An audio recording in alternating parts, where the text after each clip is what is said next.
দিনের কোনো একটা বিষয় মানুষকে বোঝাতে চাই, বলতে চাই, সর্ব অবস্থায় যে বিষয় বলতে চাই সে বিষয়ে আমার যথাযথ ইলম থাকতে, যথাযথ ইলম থাকতে। কোনো ফেরকা নিয়ে কথা বলতে চাই, কোনো একটা ফেরকা, বাতিল ফেরকা, গুমরা ফেরকা নিয়ে কথা বলতে চাই। ফেরকা সম্পর্কে বলতে হলে ওই ফেরকার বিষয় আমার জানা থাকতে হবে। ওই ফেরকা সম্পর্কে জানি আমি এক কথা বয়ান করলাম 10 কথা, কিয়াস করে, ধারণা করে, আন্দাজ করে, জায়েজ হবে না।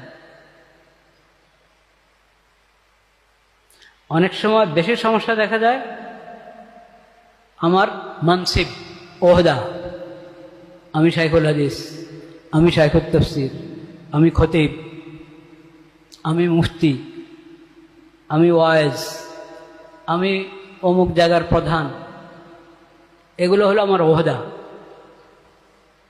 কিন্তু ওহদা মোতাবেক ইলম আমি হাসিল করিনি, ওহদা মোতাবেক হাসিল করি নাই, কিন্তু কথা ওহদা মোতাবেকে বলছি।